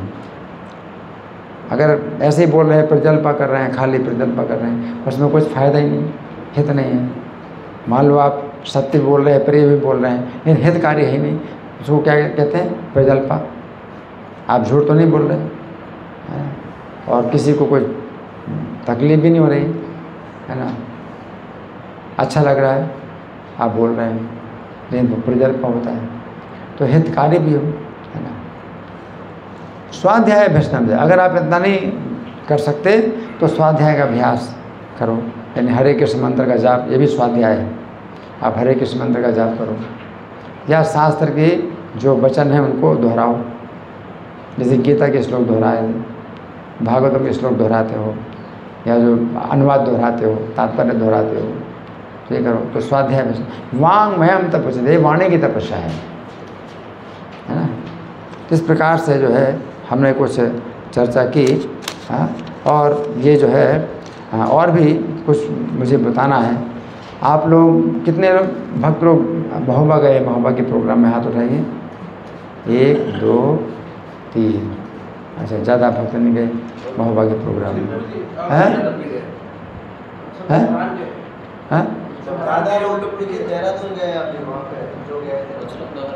हाँ, तो महोबा के प्रोग्राम में नहीं आ पाए। और कुछ लोग गए थे महोबा, लेकिन वो अभी देहरादून में है, जो गए थे पहले महोबा, वो अभी देहरादून में। अच्छा, हाँ ठीक है, हाँ ठीक, मैं समझ गया। तो मतलब ये है कि अभी जहाँ यहाँ बैठे हुए हैं भक्त, तो महोबा में मेरा घर भी है, और हम भगवान से प्रार्थना कर रहे हैं कि इस्कॉन के नाम हो जाए, हमारा घर इस्कॉन के नाम हो जाए। तो इसके लिए क्या है कि बहुत प्रार्थना की ज़रूरत है, बहुत प्रार्थना की ज़रूरत है। हम लोग बहुत प्रार्थना कर रहे हैं, क्योंकि जो हमारे घर में रह रहे हैं वो उन्होंने कब्जा जमाया हुआ है। तो हम लोग 3 भाई थे, है ना, तो 3 भाइयों में जो सबसे बड़े भाई थे तो वो घर में रहते थे, अपनी नौकरी भी करते थे, और घर का आधा हिस्सा उन्होंने अपना मतलब कब्जा जमा लिया था। और हमारे माता पिता की ना तो कोई सेवा करते थे ना पैसा देते थे, तो एक प्रकार से जो है घर में उन्होंने कब्जा जमाया हुआ था। फिर हमारे पिताजी ने जो शरीर छोड़ा और हम चले गए, हम छोड़ के चले गए घर, इस्कॉन में आ गए। और जो हमारे मझले भाई थे तो वो जो है अपने लेक्चरर थे, तो वहाँ रायगढ़ में वो सेटल हो गए। तो हमारे माता पिता को जो है ये लोग सेवा भी नहीं करते थे, ना पैसा देते थे, और मतलब इस तरह से रहते थे। तो हमारे पिताजी ने जब शरीर छोड़ा तो हमारे भाई के पास गए कुनकुरी में, वहाँ शरीर छोड़ा। हमारे माता जी ने शरीर छोड़ा तो रीवा में हमारी सिस्टर के घर में जाके शरीर छोड़ा, क्योंकि ये लोग इतने दुष्ट थे और शत्रु जैसे थे कि मतलब ज़रा भी सेवन नहीं करते थे। इतना सोचिए कितने मतलब ये जो है मतलब अन्याय था, कितना बड़ा अन्याय था। और अब जो है हमारे माता पिता नहीं रहे तो पूरे घर में अधिकार जमा लिया उन लोगों ने, पूरे घर में अधिकार जमा लिया। और फिर जो है जो नगर पालिका में जो है जब दोबारा मकान नंबर बदला तो उन्होंने वो बड़े भाई भी शरीर छोड़ चुके, तो जो उनकी पत्नी हैं और 3 बच्चे हैं बस उनके नाम वो पूरा घर हो गया है ना। तो इसको तो अब बहुत ज़रूरी है कि वो घर भी काफ़ी बड़ा वो खाली पड़ा हुआ है, ना उसकी मरम्मत हो रही, ना कुछ उसका फ़ायदा हो रहा है। वो लोग जो है थोड़े से हिस्से में रहते हैं, अपना पूरे घर में कब्जा जमाए हुए, कुछ भी उसका खाली पड़ा हुआ है। बहुत से मकान हिस्सा है ना, बहुत बड़ा मकान है। तो इसी में जो है मतलब बात चल रही थी। तो फिर जो है हम जब वहाँ म्यूनिसिपैलिटी में उन्होंने मतलब कहा कि भाई आप अगर अपना नाम चढ़ाना चाहते हो तो आप आओ, अपना साक्ष्य दीजिए। और वो जो वो रहने वाले हैं उन्होंने जो है अपनी आपत्ति जताई कि भाई इनका नाम नहीं होना चाहिए, हमारा नाम घर में नहीं होना चाहिए। तो हमारे वकील ने एक दिन पहले हमें समझाया कि वो जो है मतलब उसने आपत्ति ये दी थी कि हमने इनको पैसा दिया है तो इनका हिस्सा जो है का हमने पैसा दे दिया इनको, है ना। तो पैसा तो दिया था, अब पैसा दिया था तो मेरे बाएं घुटने का ऑपरेशन हुआ तो उसमें कुछ पैसा दिया था, तो वो सब जोड़ करके वो बता रहा है कि मैंने इनको पैसा दिया, वो हिस्सा इनका जो है मतलब हमने दे दिया। तो खैर वो म्यूनिसिपैलिटी वाले तो बोले कि भाई हमें इससे कोई मतलब नहीं, आपने कितना भी पैसा दिया, अगर इन्होंने अपने हिस्सा जो है आपके नाम रजिस्ट्री की होती तो फिर हम मानते, है ना। लेकिन वकील ने हमें यही भी बोला था कि आप सीधे बोलना कि पैसा नहीं दिया। तो मुझे बड़ी झिझक लग रही थी कि मैं कैसे बोलूं, लेकिन फिर हमने खुद ही सोचा कि भाई बड़े सत्य की रक्षा के लिए हमें छोटा सत्य को अगर छोड़ दें तो चलेगा, बड़ा सत्य तो यही है कि घर जो है भगवान के नाम हो, इस्कॉन के नाम हो जाए। इसलिए हमने जो है मतलब फिर बोला कि हमें कुछ भी पैसा नहीं दिया। नहीं तो बहुत लंबी बात हो जाती कि हमने पैसा दिया और फिर उसको जो है और पकड़ते कि हमने तो पैसा दिया, आपने पैसा लिया। हाँ, तो बात यह है कि हाँ मतलब ऐसे में क्या होता है कि भाई वो तो मतलब पूरा का पूरा मतलब सिर से पैर तक पूरा जो है उनका अन्याय ही अन्याय हो रहा है, अधर्म हो रहा है ना। तो उस जो है धर्म की रक्षा करने के लिए कि ये जो घर है भगवान के जो है नाम हो जाए, तो हमें अगर झूठ बोलना पड़े तो ज़रूर है झूठ बोलना। युधिष्ठिर महाराज ने भी झूठ बोला, युधिष्ठिर महाराज ने झूठ बोला। किस समय झूठ बोला? अश्वत्थामा। द्रोणाचार्य ने अपना मृत्यु का रहस्य बताया था कि जब तक मेरे हाथ में शस्त्र है, अस्त्र शस्त्र हैं, तो मुझे कोई नहीं मार सकता। लेकिन अगर कोई व्यक्ति मुझे अप्रिय समाचार सुना देगा तो मैं जो है अपने हाथ के जो है युद्ध बंद कर दूंगा, तब कोई वीर मुझे मार सकता है। और द्रोणाचार्य अपने दिव्य अस्त्रों का प्रयोग कर रहे थे पांडव सेना के ऊपर, तो वो भी गलत है। दिव्य अस्त्रों का प्रयोग जो है सामान्य सेना के ऊपर नहीं करना चाहिए, तो दिव्य अस्त्रों का प्रयोग कर रहे थे हैं। और भगवान ने कहा युधिष्ठिर महाराज से, अगर द्रोणाचार्य इसी प्रकार से अगर युद्ध करते रहे तो दोपहर तक पांडवों की पूरी सेना समाप्त हो जाएगी। और आपको जो है हम सब की रक्षा करना है, अपनी सेना की रक्षा करना है, इसके लिए आपको बताना पड़ेगा। द्रोणाचार्य को अश्वत्थामा मारा गया, उनका पुत्र मारा गया।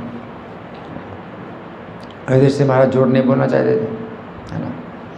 लेकिन फिर भगवान ने जब आग्रह किया कि आपको झूठ बोलना चाहिए, तो उन्होंने बोला झूठ, अश्वत्थामा मारा गया, है ना। और द्रोणाचार्य ने जो है फिर अपना युद्ध बंद किया और फिर द्रोणाचार्य मारे गए, है ना।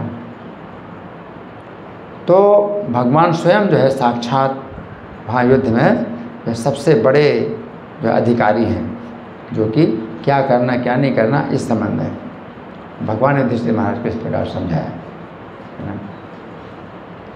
तो ये बातें समझनी चाहिए कि आपको जो है बड़े सत्य की रक्षा के लिए छोटा सत्य अगर आप त्याग देते हैं तो उसमें जो है मतलब बड़े सत्य की रक्षा होती है। आप जो है धर्म की रक्षा के लिए अगर आप जो है कुछ अधर्म भी करते हैं तो वह अधर्म भी धर्म ही है, और सत्य की रक्षा के लिए अगर असत्य बोलते हैं तो असत्य भी सत्य ही है ना। तो ये चीज़ है। लेकिन अब इसमें वर्णन आता है महाभारत में कि युधिष्ठिर महाराज का जो पहिया जो जमीन से 2 अंगुल ऊपर रहता था, लेकिन अब वो जमीन छूने लगा, अब जमीन को छू कर चलने लगा, है ना। तो इसमें जो सामान्य लोग व्याख्या करते हैं वो कहते हैं कि भगवान के कहने से युधिष्ठिर ने झूठ बोला तो पहिया जो है अब जमीन को छू करके चलने लगा। लेकिन ये बात हमारे वैष्णवाचार्य नहीं मानते। हमारे वैष्णवाचार्य क्या मानते हैं कि युधिष्ठिर महाराज ने जो झूठ बोला तो भगवान कृष्ण की आज्ञा से बोला, लेकिन वो बोलना नहीं चाहते थे, फिर भी उनको लग रहा था कि मैंने गलत किया। इस कारण से क्या हुआ, उनका जो पहिया है वो नीचे ज़मीन में चलने लगा। तो उसमें क्या था कि युधिष्ठिर महाराज को जो है मतलब अपना इतनी आसक्ति थी कि भाई मैं जो है असत्य नहीं बोल सकता, जबकि उनकी आसक्ति होनी चाहिए कि धर्म की रक्षा कैसे होगी। तो कोई व्यक्ति जो है धर्म की रक्षा के लिए सत्य बोलता है, लेकिन धर्म की रक्षा नहीं हो रही, सत्य बोलने से धर्म की रक्षा नहीं हो रही, अधर्म फैल रहा है ना। तो आपको तो जो है वो ही देखना चाहिए ना कि जिसमें भगवान की प्रसन्नता हो उस तरह से। युधिष्ठिर महाराज को नरक देखना पड़ा, तो इसका उत्तर जो सामान्य लोग हैं वे ही देते हैं। क्या उन्होंने आधा झूठ बोला, युधिष्ठिर महाराज आधा झूठ बोले, इसलिए नरक देखना पड़ा। आधा झूठ क्या था, उन्होंने कहा अश्वत्थामा मारा गया और धीरे से बोला परंतु मनुष्य नहीं हाथी मारा गया, वो धीरे से बोला, तो वो आधा झूठ बोला इसलिए। लेकिन हमारे वैष्णवाचार्य क्या व्याख्या करते हैं कि उनको नरक क्यों देखना पड़ा कि भगवान की आज्ञा का पालन नहीं करना चाहते थे। वो आज्ञा तो पालन की लेकिन करना नहीं चाहते थे, तो ये जो है इस कारण से उनको नरक देखना पड़ा। ठीक है ना। तो हमने कुछ चर्चा की, अभी हमारे पास कुछ समय तो है, ठीक है। तो आपको कुछ पूछना है, आपने हाथ उठाया। हाँ बोलो। आप बता रहे थे ना कि ऐसे सत्य बोलते हैं कि लोग मतलब बहुत कठोर सत्य होता है, बहुत कठोर रहता है। तो ऐसे बड़े उधर एक थे, उन्होंने ऐसे सत्य बोल दिया कि उनकी आपकी पिताजी ये ज्ञान हो गए, तो उनके जो उनके बड़े भाई को उनको बोला, उनके बड़े भाई ने भी यहाँ पे शरीर छोड़ दिया, कठोर से बोला था। हाँ बड़े भाई ने उनको भी शरीर छोड़ दिया। हाँ, तो यही बात है। जैसे कि विदुर जी भी जब विदुर जी आए पांडवों के पास, महाभारत युद्ध समाप्त हो चुका था और विदुर जी पहले से ही तीर्थ यात्रा में चले गए थे, और विदुर जी के जाने के बाद फिर जो है कौरव पांडवों का युद्ध हुआ, और विदुर जी 36 साल के बाद आए। 36 साल के बाद आए तो द्वारका का जो है समाचार भी मिल गया कि भगवान कृष्ण भी चले गए अपने परम धाम। महाभारत युद्ध के बाद युधिष्ठिर महाराज को राज्य मिल गया पूरी पृथ्वी का, और 36 साल तक उनका राज्य रहा, और भगवान 36 साल के बाद जो है पृथ्वी छोड़ के चले गए अपने परम धाम। लेकिन पांडवों को कोई सूचना नहीं मिली। तो पांडवों को जो है बहुत, युधिष्ठिर महाराज को भी चिंता थी भगवान की। और विदुर जी जब आए तो उन्हें सब पता था कि भगवान चले गए, उन्हें उद्धव जी ने समाचार दे दिया था। जब यहाँ मिलने के लिए आए तो जो है विदुर जी ने कृष्ण के जो है वैकुंठ गमन का समाचार नहीं दिया पांडवों को, विदुर जी। और विदुर जी धृतराष्ट्र को जो है डांट करके और वन में ले गए अपने साथ में कि तुम वन में तुम यहाँ अपना मुंह क्यों दिखा रहे हो, तुमने जिन पांडवों के लिए जो है तुमने विष खिलाया, इनके मकान में आग लगाई, अब इनका दिया हुआ टुकड़ा तुम खा रहे हो, कुत्ते की तरह रहते हो, चलो वन में तपस्या करो। तो विदुर जी धृतराष्ट्र को ले गए अपने साथ वन में, और वो भी बताए नहीं। तो ये तरीका होता है ना कि अगर बताएंगे तो फिर वो वन में जाने की आज्ञा कैसे देंगे। तो यही करना पड़ता है, भागना पड़ता है ना। तो भागना ही पड़ता है, आप बता नहीं सकते कि मैं जाऊंगा इस्कॉन में। कई भक्त है भागते हैं, तो क्यों भागते हैं? अगर बताएंगे तो जो है सत्य जो है मतलब अप्रिय सत्य होता है ना, वो कार्य में बाधा पड़ती है, तो भागे। तो फिर बाद में कृष्ण ने, युधिष्ठिर महाराज ने अर्जुन को भेजा कि द्वारका में जाओ और समाचार लो कि भगवान द्वारका में मतलब सब कुशलपूर्वक कि नहीं। तब अर्जुन आए और युधिष्ठिर महाराज को समाचार दिया, तो युधिष्ठिर महाराज भी फिर जो है राज्य छोड़ करके चले जाते हैं, है ना। तो कहने का मतलब यह है कि कई बार जो है हम इसलिए नहीं बताते सत्य को कि किसी और कारण से उनको मिलेगा, पता चल जाएगा, लेकिन वो इस समय अभी समय नहीं है बताने का। तो कभी कोई ऐसा भी होता है अप्रिय समाचार कि हम ना बताएं और समय के अनुसार उनको पता चल जाएगा, तो ऐसा भी होता है। तो ये सब बातें बड़ी गहरी हैं, हमेशा आप उसका निर्णय नहीं कर सकते क्या करना क्या नहीं करना, लेकिन कुछ होता है। किसी का प्रश्न? हाँ जी। हाँ।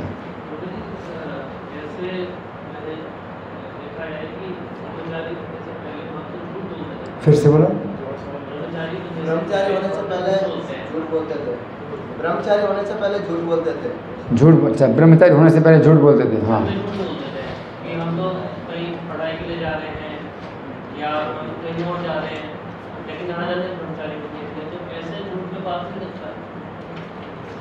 फिर से बोलिए। ब्रह्मचारी बनने से पहले हम झूठ बोलते थे। ये बोलना चाह रहे हैं कि जैसे कि कोई पूछते हैं ना आप कहाँ जा रहे हो, तो ये बोल के आते हैं कि हम तो पढ़ाई करने के लिए जा रहे हैं और आ रहे हैं हम ब्रह्मचारी बनने के लिए, तो ऐसे में हमें पाप नहीं लगता। अच्छा, हाँ, तो यही चीज़ है कि इसके लिए जो इसमें दोष नहीं लगता, इसमें दोष नहीं लगता ना, क्योंकि आप जो है ये कार्य कर रहे हैं, तो इसमें क्या है कि वो अप्रिय, उनको बहुत अप्रिय लगता है, कोई बात बहुत अप्रिय लगती है, लेकिन वो है भगवान को प्रिय है।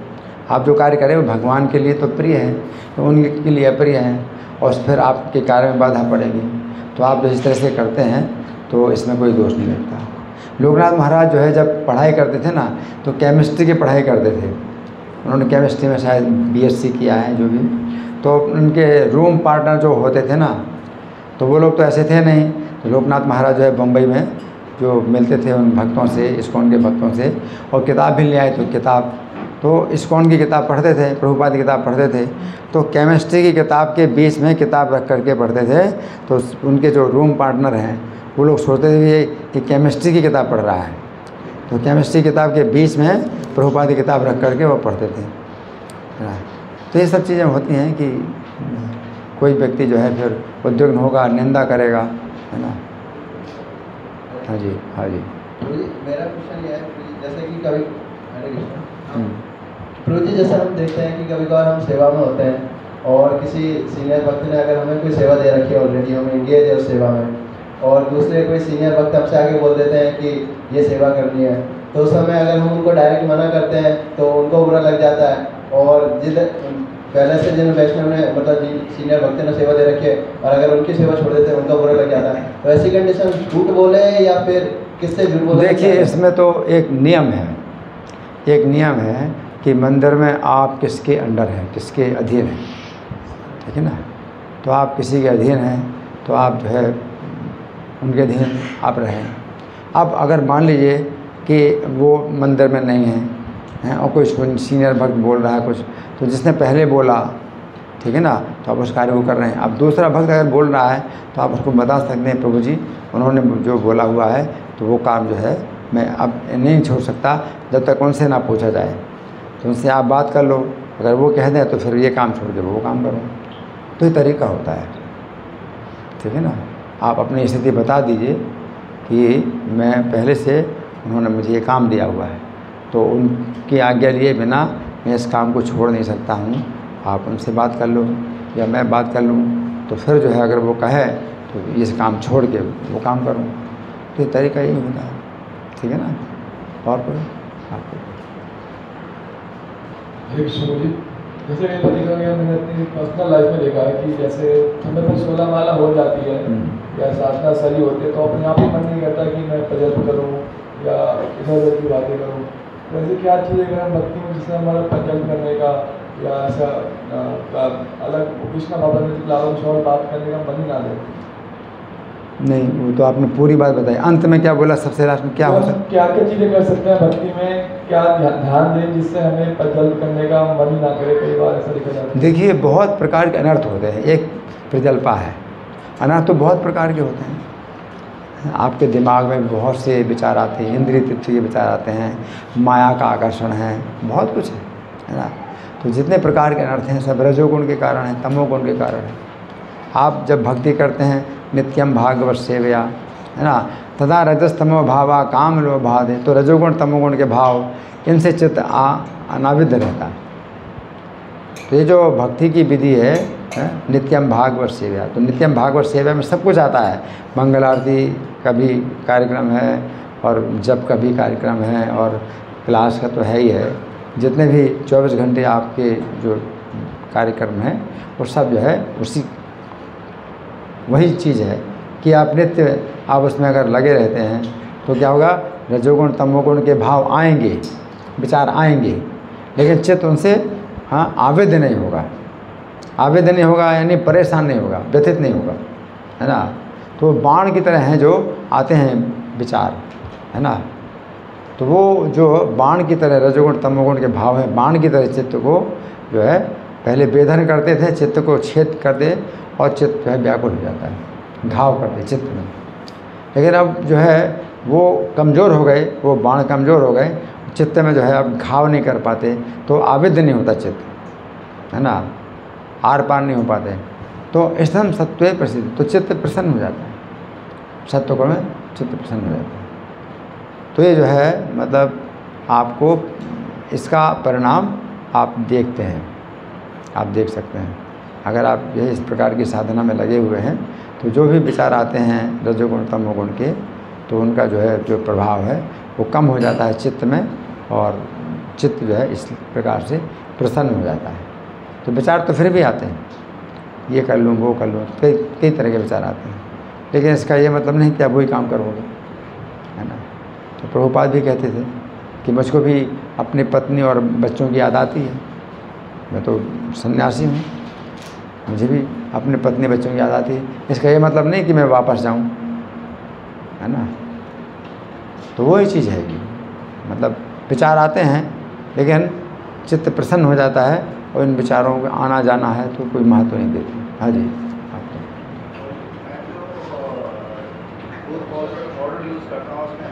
हैंड माइक दे। सुबह 2:30 बजे सुबह अभी हम लोग जैसे 2:30 बजे उठते हैं तो 2:30 बजे 3 बजे तक हो जाता है, तो तभी एकादशी खंडित होगी क्या? एकादशी का जो नियम है वो आप किस तरह से कह रहे हैं कि एकादशी खंडित होगी, मतलब क्या, क्यों? मतलब 3 बजे जैसा मैंने सुना है कि ब्रह्म मुहूर्त से एकादशी शुरू होती है, उससे पहले हम अगर कर लेते हैं। नहीं, एकादशी शुरू होती सूर्योदय से, सूर्योदय से शुरू होती है एकादशी, ठीक है ना। 3 बजे से पहले अगर हम कर लेते हैं तो मुझे लगता है कि क्या कर लेते हैं? मुँह धो लेते हैं, जिसमें ब्रश हल्दी होता है पाउडर में। नहीं, ऐसा है कि अगर कुछ हल्दी में कोई दोष नहीं है, लेकिन हल्दी जो आजकल आती है जो जिन मशीनों में पाउडर बनता है, तो कई बार वो हल्दी के साथ में कुछ और भी अन्य की चीज़ें भी पीसते हैं और हल्दी उसमें, तो उसमें वो मिश्रण हो जाता है। और कोई हल्दी अगर ऐसी हो जो अपने हाथ की कूटी हुई हो, अपने घर में कूटी हो हल्दी, तो ठीक है, लेकिन अगर बाज़ार की हल्दी है उसमें डाउट है, तो हल्दी का जो है प्रयोग नहीं करना, हल्दी का प्रयोग नहीं करना, ठीक है ना। जो हल्दी होता है ना, उसका फिर ज़्यादा अच्छा है कि ना प्रयोग करो। अगर हल्दी का प्रयोग करना है तो हल्दी जो है INA मार्केट में आप ला सकते हो, वो सामने ही हल्दी पीस करके देते हैं और उनके दुकान में मसाला ही होता है पीसने का और कोई नहीं, तो वो आप हल्दी यूज़ कर सकते हो, तो आप कभी भी ले सकते हो। आपका प्रश्न। पेस्ट या तो ये यूज़ करते हैं या हाँ। मतलब साबुन से नहाते हैं हाँ। या उससे- हाँ, देखिए टूथपेस्ट हैं, अगर साबुन से नहाते हैं तो अब वो तो दूसरा विषय आ गया कि अब आजकल तो जो है सब कुछ अशुद्ध है ही है ना। फिर भी हमें जो है अपने शरीर को स्वच्छ करने के लिए अगर साबुन की ज़रूरत पड़ती तो, लेकिन अभी आजकल साबुन भी आ रहे हैं उस तरह से जो आयुर्वेदिक होते हैं और शुद्ध चीज़ होते हैं, तो वो आप साबुन का प्रयोग कर सकते हैं जिसमें पशु के शरीर का जो है कोई प्रयोग नहीं किया जाता। तो आप भी आजकल बहुत शुद्ध चीज़ बने। आपका प्रश्न तो जी अच्छा, हाँ। मंगल आरती के बाद चैंटिंग करते तो बहुत नींद आती है। हाँ, मंगल आरती के बाद आप जब करते हैं तो नींद आती है, तो आपको खड़े हो जाना चाहिए। अगर नींद आती है तो आप खड़े हो जाइए और इस तरह से क्या ना अपना अभ्यास करना पड़ेगा, अभ्यास करना पड़ेगा कि आप जब सोते हैं तो गहरी नींद आए, जैसे बाद में नींद ना आए। हाँ जी, खड़े खड़े नींद आती है तो चलो फिर चलते चलो, तो चलना शुरू कर दो, ठीक है ना। नहीं अगर बहुत बाधा हो रही है तो फिर आप आज्ञा ले लो, लेकिन रोज़ का नहीं है, रोज़ का नहीं होना चाहिए। अगर बहुत बाधा हो तो कुछ समय के लिए विश्राम के लिए आप जो है आज्ञा ले सकते हो कि रेस्ट कर लिया जाए, लेकिन शरीर को जो है आप अगर ढालते हैं एक विशेष प्रकार से तो शरीर फिर इस समय जो है ऐसा समय है ये कि जैसे हरा बांस होता है तो उसको आप जैसे चाहो उसे मोड़ दो, लेकिन जब बांस सूख पक जाता है और सूखा हो जाता है तो फिर आप मोड़ते हैं तो टूट जाएगा। तो अभी आपकी जो उम्र है ऐसी है कि हरे बांस की तरह है, तो इसमें जो है अगर आप इस तरह से अपनी आदत डाल लोगे तो फिर वो आदत ऐसी बन जाएगी कि उस समय आप उठेंगे और बाकी जो समय सोने का है उस समय आप सोएंगे, है ना। हाँ जी,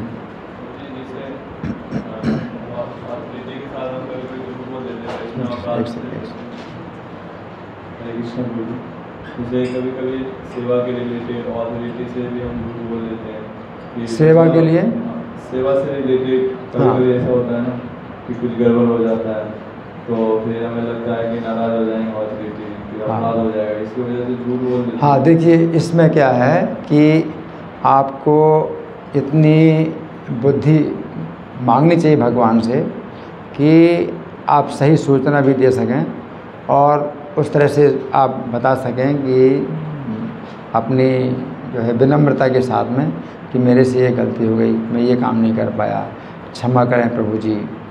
तो ये तरीका होता है ना। लेकिन अगर आपके मन में इतना ही घमंड है कि आप जो है कोई अपने जो कमज़ोरी है वो बताना ही नहीं चाहते, है ना, तो हर व्यक्ति से गलतियाँ होती हैं। क्या है, मैन इज़ मेड ऑफ क्या, हाँ, इस तरह से कि मनुष्य गलती का पुतला है, तो गलतियाँ तो होती हैं, तो गलतियाँ हो जाती हैं, कोई नुकसान हो जाता है, तो उसको बताने का तरीका होता है कि प्रभु क्षमा करना, मेरे से एक गलती हो गई। फिर आप बताएं, पहले क्या है, प्रभु क्षमा करना, मेरे से एक बहुत बड़ी गलती हो गई, फिर आप बताएं, तो वो ज़्यादा अच्छा होता है। लेकिन कई लोग ऐसे होते हैं कि कोई काम ले लेते हैं, अगर काम नहीं हुआ तो बताएंगे ही नहीं, अगर काम हो गया तो बताएंगे कि काम हो गया, और काम नहीं हुआ तो बताएंगे नहीं, तो सेवा नहीं होती। सेवा क्या होती है कि काम हुआ तो भी बताइए, काम नहीं हुआ तो भी बताइए, कितना काम हुआ कितना काम नहीं हुआ वो सब बताइए, तो वो जो है सेवा कहलाती है। इस तरह से नहीं होता है कि आप जो है काम नहीं हुआ तो वो क्या तर्क देते हैं कि मैं आपको कैसे बताऊं, काम तो हुआ ही नहीं। अरे काम हुआ काम नहीं हुआ ना, अगर मैंने आपको कुछ बोला है काम करने के लिए तो मेरी चिंता होती है कि भाई काम हुआ कि नहीं हुआ, और आप वो बताइए। और उसमें जो है हमेशा उसमें आप सूचना के भावना में रहिए कि आप सूचना देते रहो कि आप काम कितना किया कितना नहीं किया, कितना आपने कोशिश की और नहीं हुआ, तो वो सब जो है सेवा कहलाती है। और अगर आप जो है वो नहीं कर रहे हैं, इस तरह से सही सूचना नहीं दे रहे हैं, तो वो सेवा का ही अपराध होता है। तो कई लोग आज के समय में यही चल रहा है बहुत ज़्यादा, कि काम कहाँ ले लेंगे, काम नहीं, फिर नहीं करेंगे, कुछ बताएंगे नहीं, फिर अपनी मर्ज़ी से, है ना। यही तो वो क्या है कि सेवा का अपराध होता है। उससे अच्छा है कि सेवा ना लो, ज़्यादा अच्छा है कि उससे सेवा ना लो। ठीक है ना। हाँ जी, हाँ बोलो। कैसे करेंगे मतलब हैं? और साबुन का मतलब साबुन और टेस्ट तो आयुर्वेदिक नहीं होते, तो फिर हम यूज़ करेंगे। हाँ, ज़्यादा अच्छा है कि अगर आयुर्वेदिक साबुन टूथपेस्ट है तो वो ज़्यादा अच्छा है, क्योंकि जो उसमें अभी आजकल कंटेंट्स भी होता है ना, उसमें कंटेंट्स, तो कंटेंट्स में भी और कुछ दवाइयों में भी लाल निशान लगा रहता है। अब ऐसे तो प्रभुपाद ने कोई ऐसा कठोर नियम नहीं बनाया कि आप ना लो, क्योंकि ज़्यादा ज़रूरी है कि शरीर की रक्षा करो आप, ठीक है। कुछ नहीं से तो वो अशुद्ध है, लेकिन तो भी वो आपका मुंह साफ़ कर रहा है ना, बदबू निकल रहा है, तो कम से कम कुछ नहीं से कुछ अच्छा ही है। लेकिन अगर संभव हो, यथासंभव, तो पशु के शरीर से जो दवाइयाँ बनती हैं, टूथपेस्ट बनते हैं, साबुन बनते हैं, उनको हम ना उपयोग करें तो वो ज़्यादा अच्छा है। और आजकल बन रहे हैं आयुर्वेद में, तो शुद्ध चीज़ों से बन रहे हैं, तो अच्छा है कि फिर उसको यूज़ किया जाए। हरे कृष्णा गुरु जी, मुझे मेरा एक क्वेश्चन है, जैसे कि हम लेडीज़ के सामने कभी कभार जाते हैं तो हम डेली प्रे कहते हैं कि भगवान के सामने जाके प्रे करना चाहिए लेडीज़ के सामने, और प्रेयर, हाँ यस। और तो फिर जी कभी कभार हम प्रे करते हैं और हम भगवान से ये भी बोलते हैं कि नहीं भगवान, हम इंद्रिय विषय के बारे में चिंतन नहीं करेंगे, भौतिक आसक्ति से हम दूर जाना चाहते हैं। तो ऐसा प्रे करते हैं, लेकिन फिर भी हम देखते हैं कि हमारा ना चाहते हुए भी स्त्रियों की तरफ ध्यान चला जाता है, और फिर हमें सेकंड टाइम प्रे करते हैं तो फिर ऐसा लगता है कि हम प्रे कर रहे हैं। नहीं, प्रेयर करने का ये मतलब नहीं होता कि मैं आगे से ऐसा नहीं करूँगा, ये प्रेयर नहीं होती। आप इस तरह से कैसे कहते हैं, क्योंकि आप इतने कमज़ोर हैं कि आप नियंत्रण कर नहीं सकते अपने मन को, अपनी इंद्रियों को, तो आप ऐसे कैसे कहते मैं अपने मन का नियंत्रण करूँगा, ये नहीं है। बल्कि ये प्रार्थना होती है कि मेरे से जो है अपराध ना हो, मेरा मन जो है आपके चरणों में लगे। तो यह प्रार्थना ये होती है कि आप नहीं कर सकते जो काम, आप भगवान से प्रार्थना करो कि आप ऐसी कृपा करो कि मेरे से अपराध ना हो, है ना, मन ना जाए, ठीक है ना। तो वो भगवान इस तरह से प्रार्थना सुनते हैं कि वो आप अगर इस तरह से बोल रहे हैं मैं ऐसा करूँगा, तो वो तो आपका अहंकार हो गया कि आप अपने बल पर कर सकते हो। तो भगवान कहे ठीक है, फिर हमारी क्या आवश्यकता है, करो फिर अपने आप। तो मतलब मेरा ऐसा कहना था कि जैसे कि हम प्रे करते हैं कि भगवान हम पे ऐसे कृपा करो कि हम ये सारी चीज़ें बाहर निकले, और हम डेली प्रे भी करते हैं, और लेकिन फिर बाद में वही चीज़ें करते हैं ना, फिर भगवान के सामने प्रे करने की भी इच्छा होती है। ऐसा लगता है कि हम वही तो मतलब वही है, अगर कोई इच्छा अगर है हृदय में और वो आप जो है उसको अपने हृदय से नहीं निकाल सकते, तो चाहे वो गलत इच्छा हो, या आप भगवान से आप ये भी प्रार्थना कर सकते हो मेरी वो इच्छा पूरी कर दो। कोई गलत इच्छा भी अगर है हमारे अंदर और वो हृदय से अगर दूर नहीं होती है, तो हम भगवान से उस इच्छा को पूरी करने के लिए भी हम भगवान से प्रार्थना कर सकते हैं। भगवान पूरी नहीं करेंगे, भगवान आपकी इच्छा पूरी नहीं करेंगे, लेकिन आपका जो हृदय की सच्चाई भगवान देख रहे हैं। ध्रुव महाराज को जो है यही था कि मुझे अपने पिता से भी बड़ा पद मिले, और पिता से भी बड़ा पद मिले, और उन पिता के पिता ब्रह्मा जी उनसे भी बड़ा पद मिले, है ना। तो इस इच्छा से उन्होंने भगवान की पूजा की थी। मैं अपने पिता से अब कोई संबंध नहीं रखता, और मैं सीधे भगवान से, है ना। तो उन्होंने इस तरह से तीव्र भजन किया था। जब तीव्र भजन का फिर फल क्या हुआ कि शुद्धि हो गई, आप समझे। लेकिन वो तीव्र भजन कैसे होता है, अकामा सर्व काम हुआ, चाहे कोई कामना हो चाहे सब प्रकार की कामनाएं हो, उसी को लेकर के ही आप तीव्र भजन कर रहे हो, तो वो ज़्यादा अच्छा है। अगर आप कहते हैं मेरे अंदर बहुत कामना इसलिए मैं भजन नहीं कर रहा, तो वो अच्छा नहीं है। बल्कि कोई गलत इच्छा भी अगर दिमाग में आती है, उसको लेकर के भी आप भजन कर रहे हो, तो भजन करना तो एक बहुत बड़ा गुण है कि आप भजन कर रहे हैं भगवान,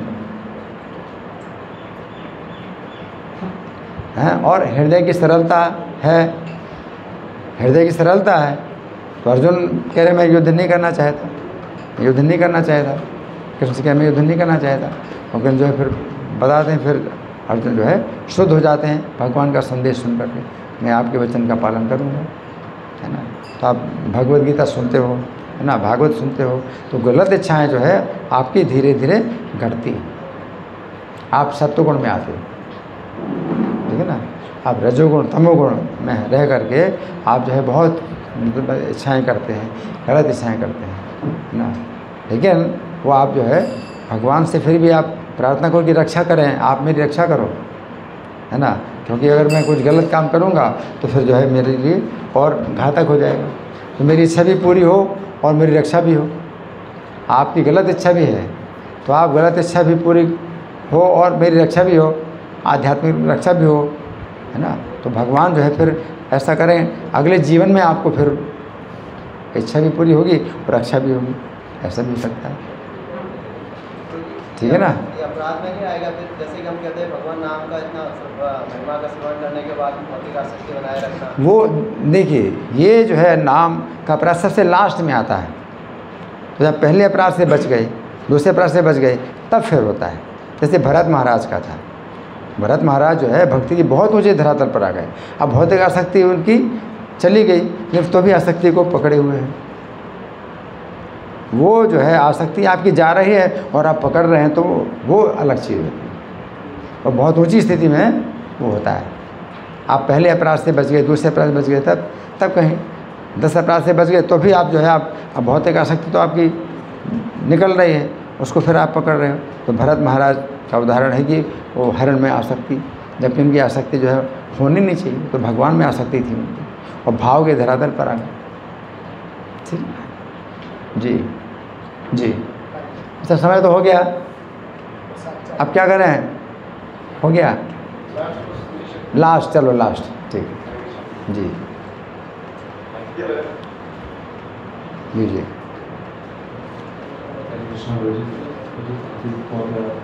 प्रभु जी मैं पूछ रहा था कि जैसे वैष्णवों के प्रति निंदा करना सबसे मतलब बड़ा अपराध है, जैसे नाम अपराध में, तो यदि ऐसा कुछ होता है कि कभी कोई वैष्णव के बारे में मतलब कुछ ऐसा चीज़ होता है कि मतलब उन पे श्रद्धा थी लेकिन वो शायद इस्कॉन में अब नहीं है या ऐसा कुछ हो गया, तो अगर उनके बारे में अगर हम कभी अपने अवेयरनेस के लिए कुछ ऐसा चर्चा करते हैं आपस में, तो क्या वो निंदा कहलाएगा? हाँ देखिए, ऐसा है कि किसी भी वैष्णव, चाहे हमारे बीच में हो चाहे छोड़ के चले, कोई भी हो ना, अगर जो है आप देखते हैं कोई दोष अगर देखते हैं तो उनके गुणों को भी देख करके आप जो है कुछ बता सकते हो। गुण जो है, फिर गुण मत भूल जाओ। तो होता क्या है कि राग द्वेष के धरातल पर जब आप होते हैं, जब द्वेष होता है तो फिर आपको कोई गुण नहीं दिखाई पड़ता, तो दोष ही दोष दिखाई पड़ते हैं। और राग जब होता है तो फिर कोई दोष नहीं दिखाई पड़ता, फिर गुण ही गुण दिखाई पड़ते हैं। तो जब राग के वशीभूत होता हूँ तो मैं आपकी गुण ही गुण देखता हूँ, कोई दोष नहीं देखता। और जब द्वेष आता है तो फिर कोई गुण नहीं दिखाई पड़ता। तो राग द्वेष से ऊपर होना चाहिए। कोई अगर दोष है भी तो आप कह सकते हैं कि हाँ ये दोष है, ये बहुत गुण है। और वो कोई ऐसा भी दोष हो सकता है जो सब गुणों को नष्ट करता है, तो वो भी आपको समझना चाहिए। आपके अंदर जो है सब गुण हैं, लेकिन एक दोष ऐसा भी है जो आपके सब गुणों को नष्ट कर रहा है ना, तो वो भी देखना चाहिए कि इतने गुण होने के बाद भी ये दोष जो है बहुत खतरनाक है। तो आपको जो है मतलब देखना चाहिए किसके सामने बोलना, किसके सामने नहीं बोलना, उसका क्या परिणाम होगा, और सब सोच करके आपको बोलना है, किसको बोलना किसको नहीं बोलना। आपके दिमाग में अगर आता है विचार, तो उस विचार में आप जो है अच्छी तरह से आप जो है अपने शीतल मन के साथ में विचार करो कि भाई ऐसी बात है, ये अनुचित है। तो ऐसा नहीं है, क्योंकि व्यक्तिगत हर व्यक्ति का जो है अपना एक व्यक्तित्व होता है, और उसमें जो है अपने को कुछ बुरा लगता है, कोई प्रिय लगता है, तो उसका भी कुछ महत्व होता है। लेकिन बस ये है कि आपसे अपराध ना हो, तो इसके लिए आप कब बोलना है, किससे बोलना है, किससे नहीं बोलना, तो आप इस तरह से ध्यान रखिए। और कभी आप आपस में ही पूछ सकते हैं कि भाई ये ऐसी बात है, ये इसमें हम क्या करें, क्या समझें। तो ऐसी बात नहीं है, आप ऐसे भक्त से आप दूरी बना सकते हैं। अगर उसके व्यवहार में कोई अन्याय हो रहा है तो आप दूरी बना सकते हैं और बाकी प्रार्थना भी कर सकते हैं भगवान से। ठीक। हरे कृष्णा। तो हम सब बहुत सौभाग्यशाली हैं, प्रभु जी ने अपने इतने बिजी शेड्यूल में से हम सब के लिए इतना समय निकाला, तो हम सब प्रभु जी का धन्यवाद करेंगे। एक बार हरे कृष्णा मंत्र बोलकर हरे कृष्णा कृष्णा कृष्णा हरे हरे, हरे